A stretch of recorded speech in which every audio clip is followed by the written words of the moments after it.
Thank you, John. I appreciate it. It's always, they tell me to be brief, and that's always dangerous to give a pastor a microphone and say, be brief, right? That's not easy. So first, before I begin, I just want to say thank you for being here. It's not easy. Those who have been here before to come back through these doors and say, I can't believe I'm coming here again. And for those of you who are here for the first time, I can't believe I'm here. Perhaps that's running through your mind, but you're courageous and incredibly grateful that you're here. We at Stonebriar have been privileged to host this event now for 15 plus years, and it's a beautiful, in our humble opinion, a beautiful opportunity to use our resources for people. That's what it's supposed to be used for. So I just want to say thank you again to Foster and his team, to John, to Pete, and everybody else. Karen Hawkins is one of our pastors. Her team takes care of the registration. Again, to that grumpy old man in the back there, Ed Menlick, who's one of my best friends and is a true man of God and cares deeply about you and takes prayer very serious. And so I'm grateful to serve alongside you, Ed. I love you dearly. So let me get to why I'm here. I was born and raised in Wisconsin.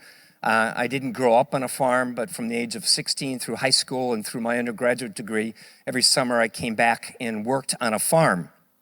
There's a pattern that I saw. And it's not original by any stretch of the imagination, but I think it's insightful. I think it's demonstrative of perhaps the seasons in our lives. The God that I call Lord is a harmonious God, and the way He's created us and the way He's created nature, His two creations, there's a tremendous amount of harmony. And even wise King Solomon in his book in Ecclesiastes talks about there's a time and a season for all things. So there's this pattern that I said that I've observed. Again, it's not my original observation, but I hope it's helpful to you to frame it up. And it's called the law of the farm.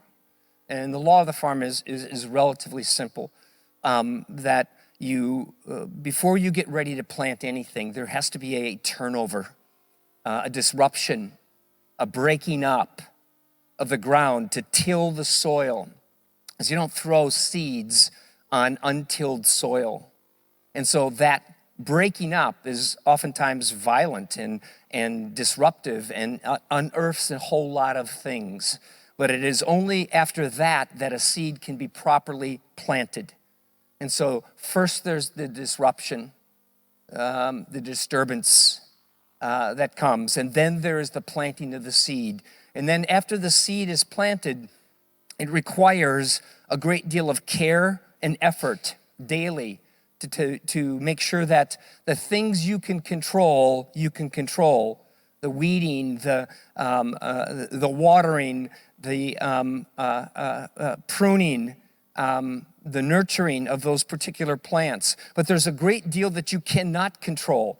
So as the plant grows and as the plant develops into what it's supposed to be, there is this balance between what we can control and what we can't control. But that's all part of the growth of a crop, and it requires a great deal of patience.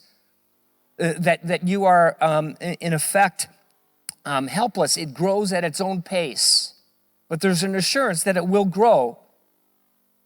And again, there is this sense of caring and trusting, and caring and trusting, working and trusting, working and trusting.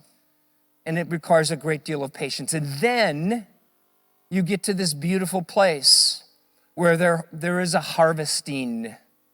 There's the ability to reap what you have sown, the ability to take that product that you planted in the ground and see what has developed out of that. And it's a beautiful time. And it's also a time meant for sharing, that we're able to give away much of what has been grown out of that seed. And it's a beautiful cycle. And then after a season of that planting and tilling and planting and harvesting, there's a reason to lay fallow, where the soil just has to rest and be restored with nutrients. Because if you keep planting the field over and over and over, it becomes devoid of nutrients. So you have this beautiful law of the farm. There's a tilling, there's a planting, there's a caring that requires work and trust and patience. And then by God's grace, there is a harvesting. And then out of that harvesting comes a giving forward to another. And then there is a season where there is a rest. That's the law of the farm. And I don't think there's a huge leap that you can see between how God has designed our lives. And you're somewhere in there. You're somewhere in that law of the farm. He's created harmony in both of his creations, man and nature. And so I pray wherever you are in that process, that this time, this moment, this gathering is helpful for you. Because I believe that what God begins, he sees through, he carries through. So I hope that at least gives you a frame, a context, maybe even a thought, but you are somewhere in that. And we pray again that this time is helpful to you wherever you're at. So let me pray and let me get on, you get on with your meeting. Father God, thank you for loving us the way you do. Lord, I don't know where each of these are in your understanding of you, but you do. And so I just trust that your Spirit move however it needs to move in the lives of those souls that you have brought here today. May the words that are spoken today be helpful, be supportive, that they are part of encouraging wherever they are in this beautiful pattern of life, the law of the farm that you've established. Some have just been tilled, some are patiently waiting, some are working hard, waiting for the opportunity for this plant to grow. Perhaps some are in a fallow season, but Lord, wherever they are, you are, and that's what I'm grateful for. So Lord, be present in this morning and give exactly what each of us need during this time. It is in your name I pray. Amen. You're going to have a great opportunity this morning, give a little commercial, to hear from a man who I really respect, I trust, and I love, one of my fellow pastors on this staff. And Joseph is a good man. And I'm so grateful, Joseph, that you've responded to the invitation to come and talk.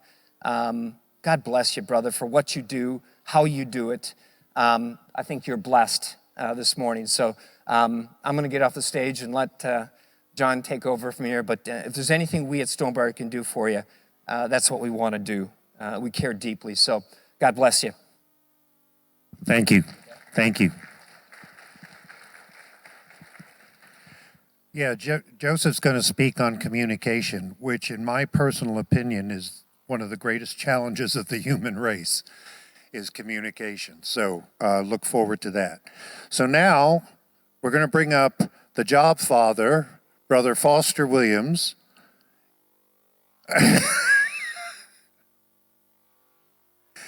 And he's going to give us a little overview of who's here to help support you and what we're here to do before we ask Joseph to come up and take the stage.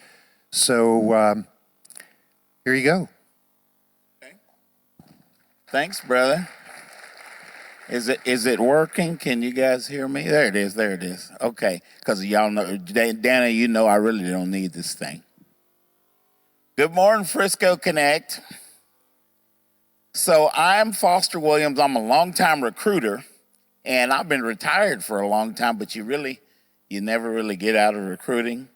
It just follows you for the rest of your life kind of thing. And so I was on my way here this morning. Just a real quick story before I introduce Pastor Joseph. I appreciate you, brother. I mean, it's a real treat to have you here with us this morning. That is a man of God, I'm here to tell you. He and Steve and John and Pete, and Everybody that I work with, I love it. Where's Andy Rust? I saw her somewhere. Hey, Andy.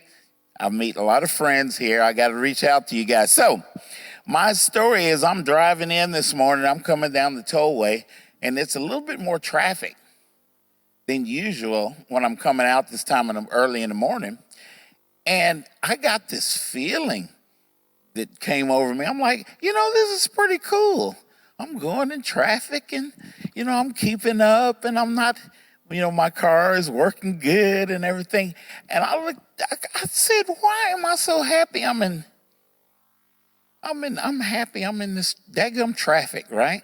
You always got to put that Texas word, daggum. Danny, you know about that. And I realized, y'all, that was the Holy Spirit. I knew you guys were thinking that. He says, Foster, can you be happy that you're living? Or do you have to be mad about something? Maybe then 1 minute, I said, wait a minute. I live on planet Earth. I'm supposed to be mad about something. But you know what? What is it? It's 8 billion of us now, I think. And I think most of them are trying to move to Texas. Is that what it is? So, guys, we serve that kind of God. If you're breathing, and I think y'all are, and you're looking for a job, guess what? You're going to get a job, but pray and ask God to help you and open that door and let you see that door is open. And then when you walk through that door, because you don't walk through the door, you're in trouble, believe me. If you walk through that door that he opens, you'll get in there and then you'll say, hey, he always tends to help me. I'm going to keep praying and ask him, guys, when you get that job, ask him to help you at that job. There's a lot there, more than just that job that you guys can do there. I guarantee you. I'm going to pick on my friend Dana Fox right there. I haven't had Dana in a long time. She's been gone for a long time. She's like my sister. And Dana is probably the most accomplished sales professional, sales leader that I've met in my years, and I'm from the Mesozoic era, guys. I've been around a while. So when Dana has a job, Dana reaches out and she hires people out of the network. She hires people that she connects with. And a salesperson should do that, right? So when you guys get a job, y'all remember what you're here to do. We're here to help each other. Remember what you're going through right now, because it's not easy anymore. This getting a job thing it drives you crazy, doesn't it? Corporate America's doing one thing. Corporate America's interested in making money. These are the dynamic that a lot of you guys were at South Lake. You probably heard me mention this. This dynamic is corporate America's chasing money, and it creates a situation where we have to survive now. We got to go through all of this stuff, and all this technology is coming. Oh my God, AI is here, and you know what? Guess who corporate America is? I'm looking at it. So when you get a job, what you gonna do? You're gonna forget? You're just gonna go get assimilated back into the collective? Some of you guys recognize that, don't you?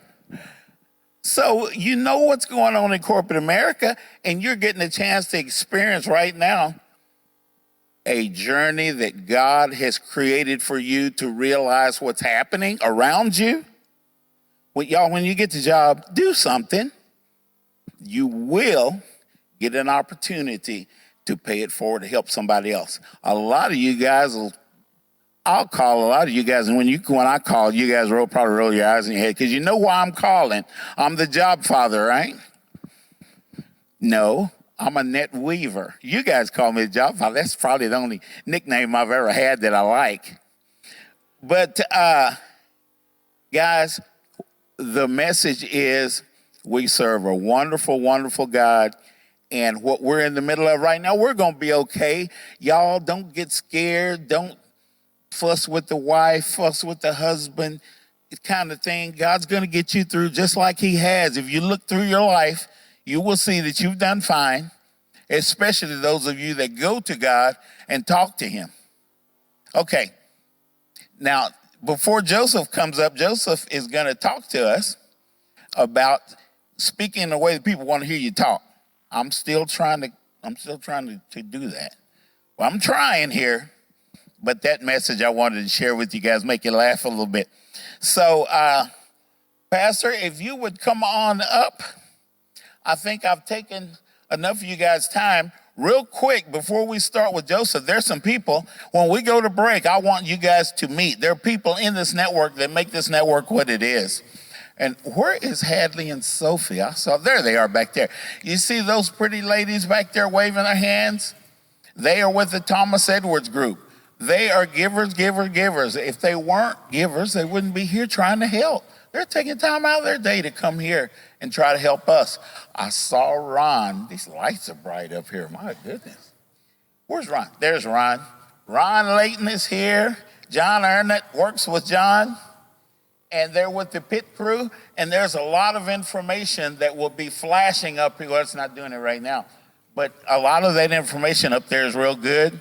My brother, Trevor Houston, is here. You guys remember Trevor from the Who You Know Job Networking show? There he is right back there, waving his hand. Guys, when you go to break, if you get a chance, just drop by and meet these people and see what they're talking about. Oh my God, I see that guy back there that pastor was talking about, the prayer guy. Was it? Oh, I can't see you back there. Ed Menley, guys. He will pray, and you know what? God hears his prayers. And you know what? God will listen to you guys too. If you go and ask him, and then he will do something that day and show you, hey, I heard you. I heard you, Ron. And this is a journey, guys. Let's enjoy ourselves while we go through it. If you drive down the highway, remember who you belong to. Enjoy yourself, because you're going to be all right. Especially if you go and ask your father to help you. Hey, Miguel. Good morning. See, I told you guys I'll make a lot of friends. Okay, I'm babbling. So, guys, this is Pastor Joseph Garza, and he's going to tell us how to talk so people will listen. See there? See what I'm saying? See, he's a whole lot better looking than me, so I know you guys want to hear from this good-looking guy. God has blessed. Now look, God has blessed this guy. I have sit in this room. You guys don't know this, but my mom is from Mexico. So sometimes I sneak in here and I listen to him, Stonebry in Espanol. And he doesn't know. Sometimes I sneak it. He don't know he might see me. I don't know. I've never seen you. But see, God's got you another one of your family members right there listening to you. Thank you, Foster. You're just channeling what he's telling you. And I appreciate it. And we're not kidding. We really appreciate you being here to talk with us today. So guys, Pastor Joseph, and I'm going to shut up just for a minute. Y'all know I'll be back. Okay? And you've got to tell us how to talk to people to where they want to listen to you. Absolutely. You got, okay, it's on, it's working. Yeah. All right, guys, I'll see you in a little bit, especially at break.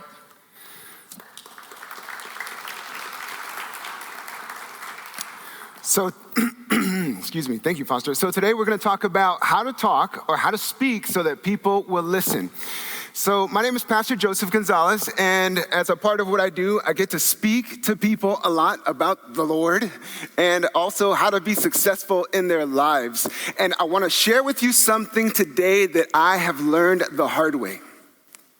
That when you walk into an interview, people will not remember your resume. It may have gotten you in the door, but they will not remember your resume. They will remember your story. But here's the catch. Most of us have never learned how to tell it. Most know what they've done, but they've never learned how to tell others what they've done in a way that is clear, in a way that is confident, in a way that is compelling. So that's what we're going to talk about today. Because today, for all of us, that begins to change. So the problem isn't your experience. I truly believe that. The problem isn't your experience. I don't even believe that it's your age. The problem for most of us is that many haven't learned how to tell their story so that people will listen. And if you don't know how you tell your story, here's the bottom line. Others will tell it for you, or even worse, we'll ignore it altogether. So I want you to imagine this. You walk into your next interview. You list your experience, your years of service, your job titles, yet you watch younger candidates get the call with half the credentials. And you think, have I peaked yet? Is what I've done, does it even matter anymore? You're not alone. But here's the truth. The way forward begins with telling your story, because your story isn't over. And today we're going to learn how to tell it so that people will listen. And here's the question that we're all going to be facing today. We're all facing the following question. Can I learn to tell my story in a way that is clear, confident, and compelling so that I can receive all of the opportunities I was made for and not end up filled with regrets? When you own your story, you own your value, and that's what opens doors. So if we're going to tell our stories clearly, confidently, compellingly, where do we begin? Let me tell you, it all begins with clarity. Because if you don't know, if you aren't clear on who you are, how is anyone else going to know? So to tell your story clearly, you must be clear on who you are. Now, I'm not talking about a therapy session here. Maybe some of us feel like we need one. But I'm not a therapist. And today, we have important work to do. We have interviews to win. We have people to lead. I'm talking about clarity on your personal brand, your identity, so that when the moment comes for you to share your story, you can do it in a way that connects. In interviews, sometimes the difference between who gets the job and who doesn't comes down to the story that you share. When I moved from Florida to Texas in 2010, I landed contract work with a company that I really wanted to work for. But then the contract was coming to an end. And we knew on our team that many of us would move on. Only a few of us would end up with a full-time job. Tensions were high. Have you ever noticed that? When you feel like a job is coming to an end, tensions tend to run high. So in my final interview, the HR rep, she asked me the question, so Joseph, why do you want this job? I responded with my skill set. Then she asked me again, okay, Joseph, well, tell me, why do you want this job? This time, I responded with my rehearsed, canned answers. And we were both starting to get a little frustrated by this point. But you know, she gifted me the opportunity of a third try. I had nothing left. And from the gut, I said, because I love this industry. Because I love helping people make sense of their money. Most people have no idea what to do with their investments or their money, and that's what I love to do. And from the other end, what I heard next was, that's what I wanted to hear. And I got the job later that week. People want to hear your story. Because your words have power. Someone once said that the power of life and death are in the tongue. Most of us forget that in Genesis, it was words that brought the universe into existence. Let there be light. You know, when I was in the 5th grade, I was a safety patrol at Canal Point Elementary. We walked around a little taller, heads a little higher, when we wore our orange safety sashes around campus, pinned with our official safety patrol badge, which I came to realize was like a dollar store police badge. Just said patrol at the top. But what was my favorite part about being a safety patrol? Well, every year they took a trip to Washington, D.C., and I got to go. And the highlight for me was this. I got to see the Declaration of Independence. When it was my turn in line, I couldn't believe it. There it was, right before my two eyes. If you get what I'm trying to say, the war wasn't over. We hadn't even won the war yet. But yet with words, we declared we were free. Words have power. And the only way that you can tell your story is with words. And marketing at its very core is storytelling. Rory Vaden says whether you are marketing a product or whether you are marketing yourself, the best product, the best person doesn't win, the best marketer does. Donald Miller reminds us, don't be cute, be clear. And recently, I heard on the Who You Know Show podcast, the host said it this way: most people have no idea who they are from a personal brand standpoint. Most people don't even know that they are their own personal brand. So clarifying who you are, i.e. your personal brand, is crucial in today's marketplace. It's going to come down to how you share, how you tell your story. Studies show that after the age of 40, callback rates drop. They decline sharply. Over 33% of candidates over the age of 50 say that they've experienced ageism in their search. If we're not clear on who we are, our brand identity, then by default, we will leave it up to the interviewer or anyone else to define it for us. So how do you turn clarity into action? Because clarity isn't just who you are, it's about knowing who you are and showing up. Because when you are clear on who you are, you walk differently. You speak differently. You interview differently, because clarity breeds confidence. Your brand identity is not what you do. It's who you are. What you do is the vehicle. It's the means. It always has been.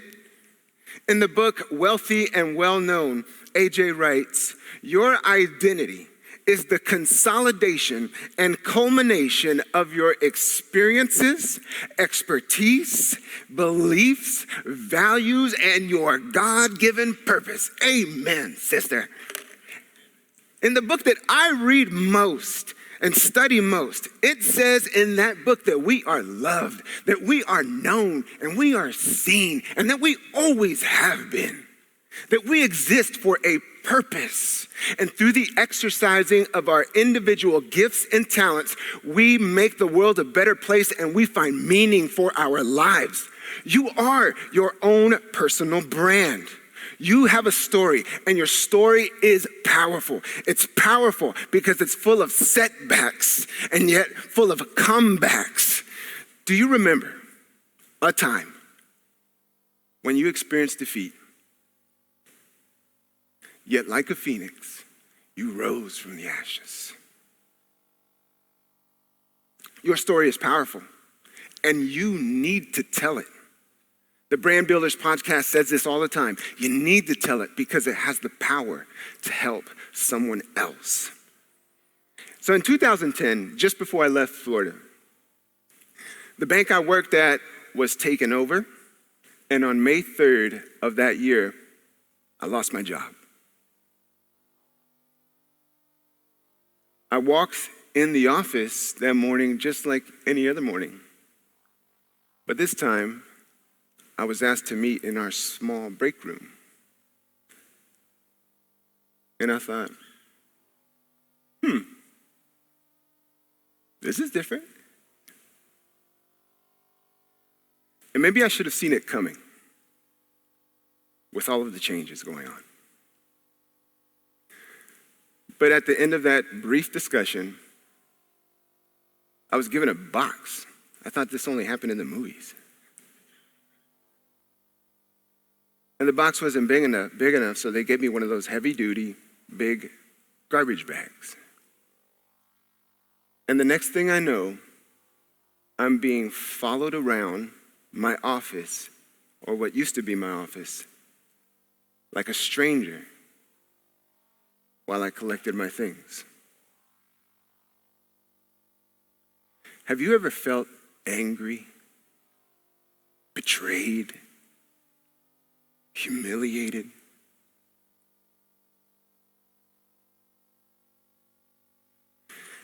I learned something that day,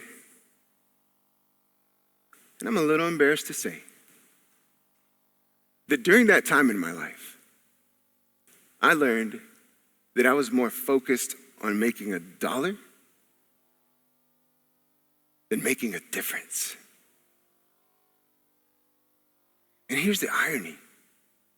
People who put purpose over profit and income or impact over income and making a difference over making $1, those people don't tend to lack for dollars or opportunities for long, because people want to hire those people and they want to pay them very well.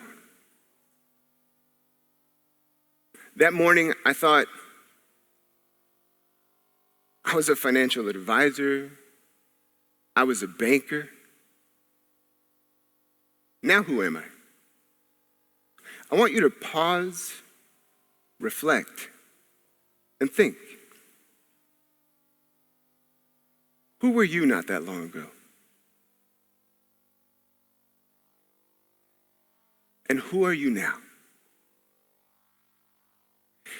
If you've ever felt any of those emotions, if any of those questions have ever run through your mind, friend, I want to encourage you and I want to remind you that what you do is not who you are. It was the vehicle. It was the means. Who you are is you. It's your personal brand. It's your identity. When you have the kind of clarity that breeds purpose, let me tell you, you walk into every room differently. You speak differently. You interview differently. You won't have to project confidence. You will possess confidence. And those are two very different things. So here's what I'd like to share with you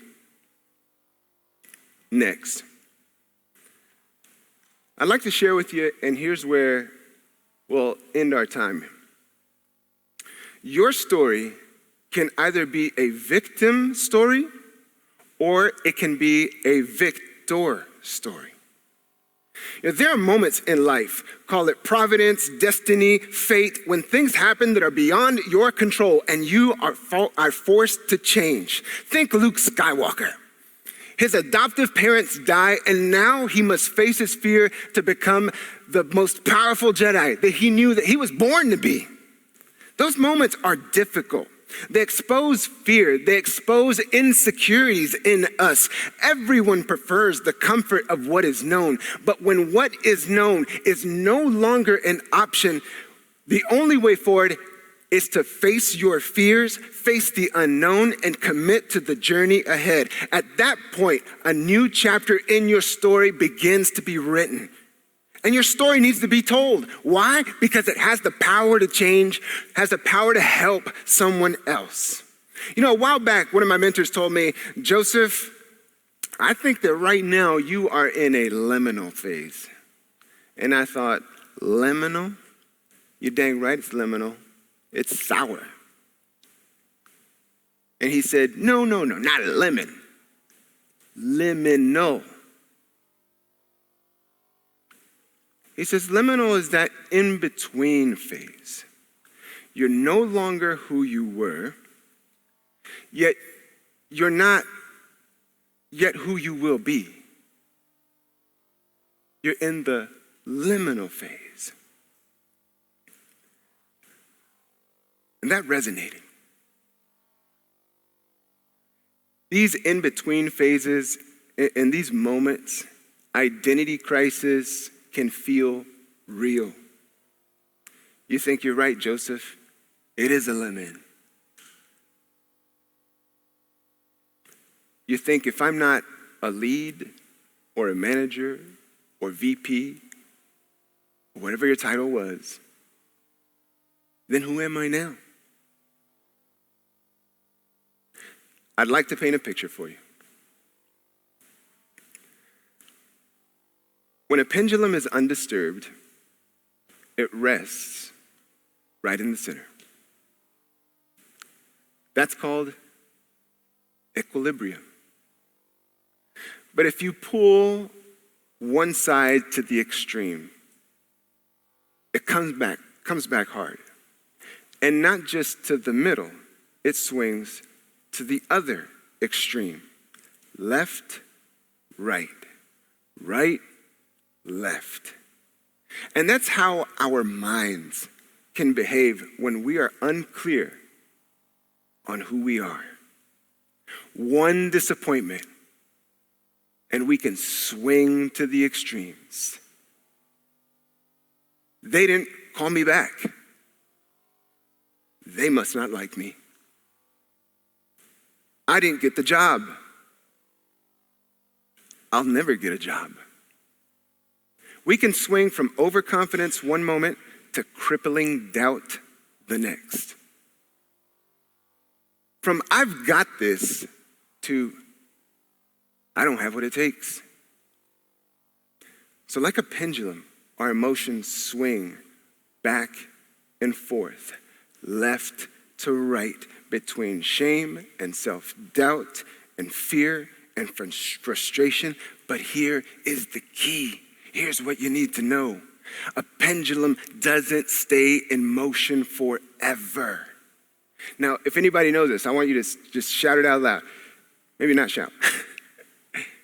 What is the one thing above all else that brings a pendulum back to the center? Do you know it? It's gravity. Gravity brings the pendulum back to equilibrium.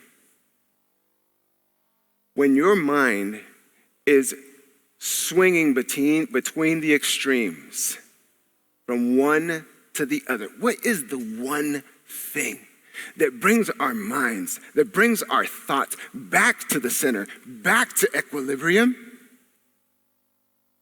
I need to tell you that the answer is not willpower. It's not a bucket of Bluebell.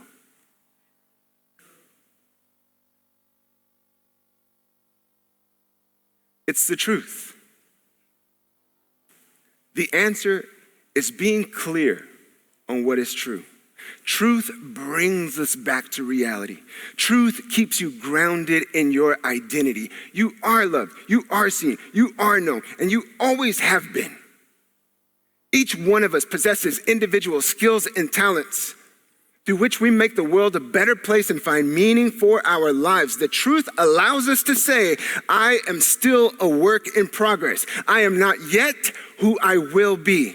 I'm still learning, I'm still growing, and I'm having to learn new skills. And because of that, truth allows us to say, in this moment in my life, I can have grace with myself. I can accept my situation and myself. I can love myself.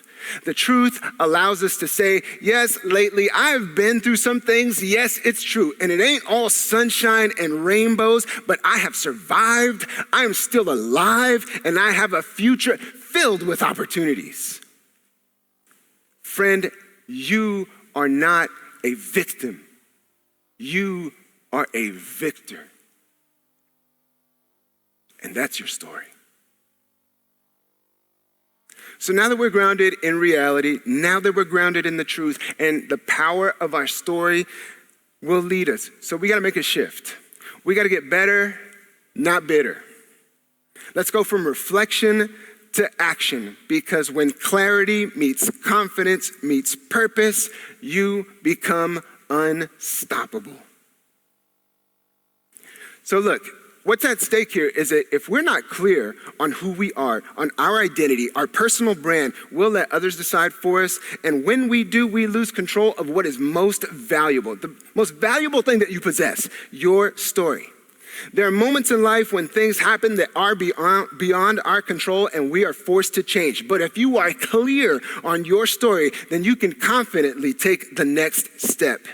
So how do we turn clarity into action today, right here, right now, in this room?